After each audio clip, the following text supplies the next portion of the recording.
भारत माता की, भारत माता की, भारत माता की, वंदे वंदे वंदे। सबसे पहले धर्म संस्कृति समिति और उसके सभी पदाधिकारी, सभी सदस्य, सबको मैं प्रणाम करता हूं। खंडेलवाल जी, जिनके अंदर युवाओं से भी ज्यादा जोश है, उनको विशेष रूप से प्रणाम करता हूं। आपने मुझे बुलाया।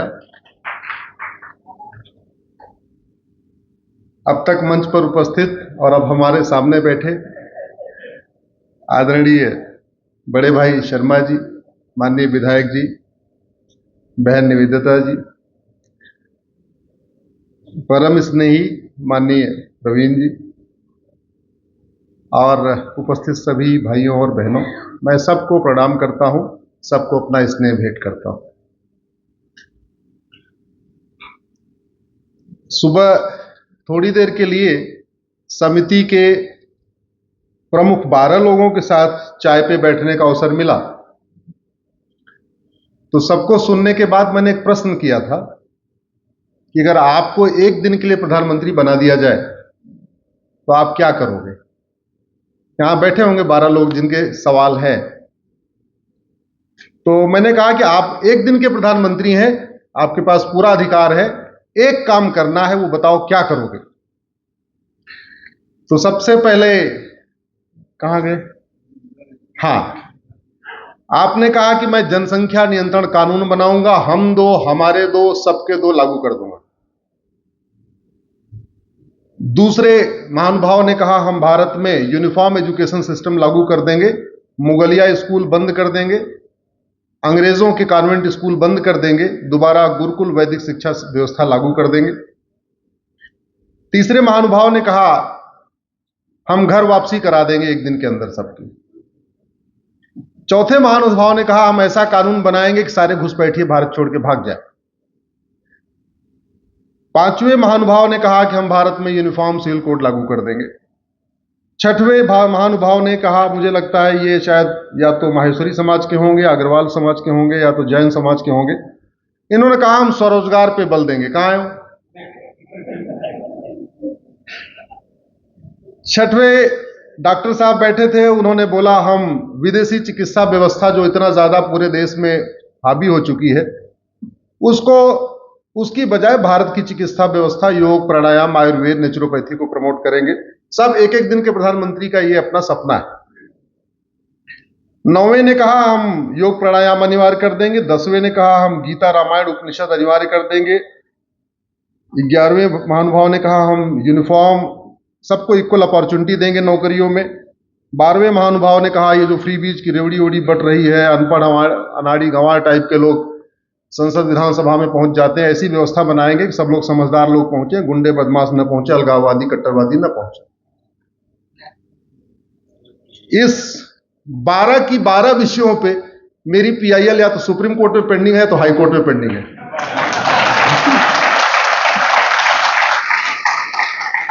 और तो छोड़िए, आपकी संस्था का नाम है धर्म संस्कृति समिति।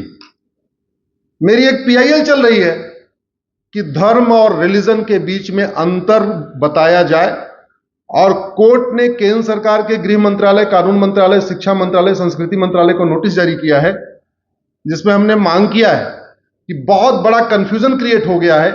हमारे पढ़े लिखे लोग भी धर्म को रिलीजन समझ रहे हैं, रिलीजन को धर्म समझ रहे हैं, धर्म रिलीजन के अंतर बीच समझते नहीं है।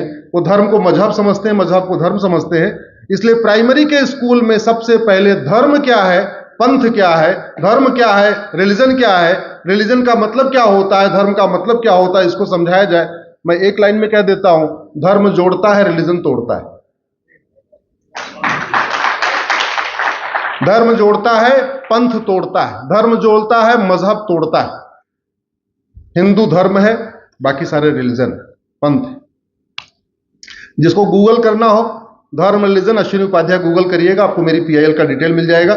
ज्यादा और पढ़ना है तो मैं खंडेलवाल जी को पीडीएफ भेज दूंगा, उसमें आप पढ़ सकते हैं धर्म क्या है, रिलीजन क्या है। आज आपका विषय भू अतिक्रमण और एक देश एक विधान है।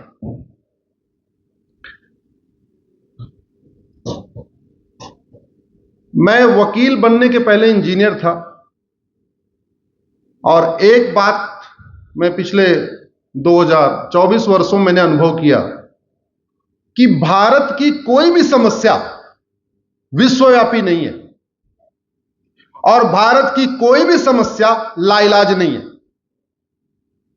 जो कुछ भारत में हो रहा है ये पूरी दुनिया में नहीं होता। भारत में घूसखोरी, कमीशनखोरी, जमाखोरी, मिलावटखोरी, कालाबाजारी, नशा तस्करी, मानव तस्करी, सोना तस्करी क्या पूरी दुनिया में होती है क्या? जोर से बोलिए। भारत में सड़क के किनारे अवैध निर्माण, मजार, दरगाह, फलाने ढिकाने क्या क्या होता जा रहा है, पूरी दुनिया में होता है क्या? अरे पूरी बाकी छोड़ दो, दुबई में होता है क्या? भारत में आए दिन जो पलायन चल रहा है पूरी दुनिया में पलायन हो रहा है क्या? बाकी तो छोड़ दो, दुबई में जहां हिंदू बहुत कम संख्या में है उनको पलायन करने के लिए मजबूर किया जाता है क्या? नहीं। तो न चीन में पलायन हो रहा है न दुबई में पलायन हो रहा है। मैं दो एक्सट्रीम देशों का एग्जांपल दे रहा हूं जहां एक जगह संख्या बहुत कम है वो भी दूसरों को पलायन नहीं करवा पा रहे हैं और एक देश में जहां संख्या बहुत ज्यादा है वो भी पलायन नहीं कर पा रहे। क्यों? जितनी नशा तस्करी भारत में है इतनी पूरी दुनिया में है क्या? नहीं। जिस तरीके से सर तन से जुदा के नारे भारत में लगते हैं इसे पूरी दुनिया में होता है क्या? नहीं। जितनी जासूसी, गद्दारी, नमक हरामी, हरामखोरी भारत में है पूरी दुनिया में है क्या? नहीं।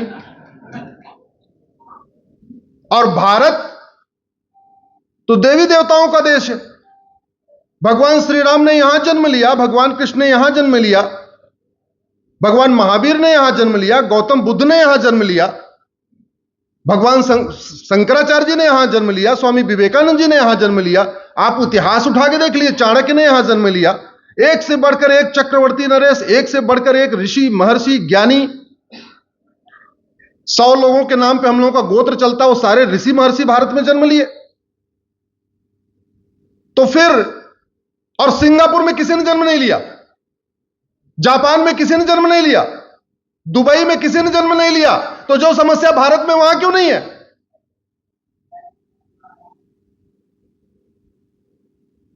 ऐसी कोई बीमारी नहीं जिसकी कोई दवाई नहीं, ऐसी कोई समस्या नहीं जिसका समाधान नहीं।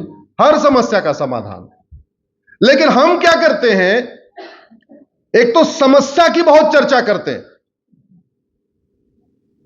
भारत में समस्या जीवियों की बाढ़ आ गई है। भारत में दो, एक आंदोलन जीवी, एक समस्या जीवी।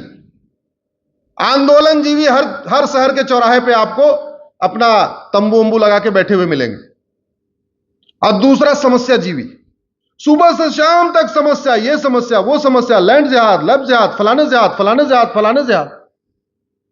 और कई बार भूल से ही सही हम अपने शब्दों के जरिए बहुत कुछ गलत काम को जस्टिफाई कर देते हैं। जैसे हम जब कहते हैं कि यह मजार अवैध है तो इसका मतलब कोई मजार वैध भी होती है, वो यही है ना? फिर तो अगर हम कह रहे हैं ये वाली अवैध है तो इसका मतलब कोई वैध भी है। अगर मजार वैध होती है, मजार इस्लाम में जायज है, तो कुवैत में, दुबई में, ओमान में, मस्कट में, अरब में एक भी मजार क्यों नहीं है? हम कहते हैं ये वाली दरगाह अवैध है, इसका मतलब कोई दरगाह वैध है। अगर दरगाह वैध है तो पूरे के पूरे अरब देशों में जहां से इस्लाम शुरू हुआ वहां एक भी दरगाह क्यों नहीं है? हम कहते हैं ये वाला कब्रिस्तान अवैध है, इसका मतलब कोई कब्रिस्तान वैध भी है। अगर कोई भी कब्रिस्तान वैध है तो पूरे के पूरे खाड़ी देशों में एक भी पक्का कब्रिस्तान क्यों नहीं है? मजार, दरगाह और पक्का कब्रिस्तान बनाना, मजार और दरगाह और पक्के कब्रिस्तान पे जाना इस्लाम में हराम है। और इसको 5 बार लाउड स्पीकर से कहा जाता है, ला इलाहा इल्लल्लाह। सुना होगा आपने अजान में, सुनाई पड़ता नहीं सुनाई पड़ता? क्या मतलब क्या है? ला इलाहा इल्लल्लाह, अल्लाह के अलावा और कोई इबादत योग्य है ही नहीं है। जब अल्लाह के अलावा कोई इबादत योग्य नहीं है तो दरगाह में किसकी इबादत हो रही है? मजार में किसकी इबादत हो रही है? हम क्या कर रहे हैं? सतही नीम हकीम खतरे जान एक शब्द था। हम सतही इलाज करने की कोशिश कर रहे हैं। पहले ये तो देख लो, हम जिसको कह रहे हैं ये अवैध है और ये वैध है, वो जायज भी है, हलाल भी है या हराम है? पहले ये तो पता करो।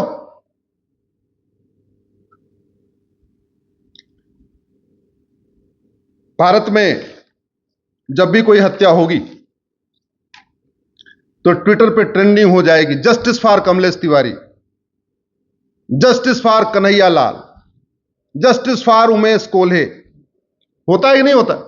ट्रेंडिंग होती है। मैं आपको कुछ जस्टिस जो ट्रेंड हुए हैं उनका लिस्ट बता रहा हूं।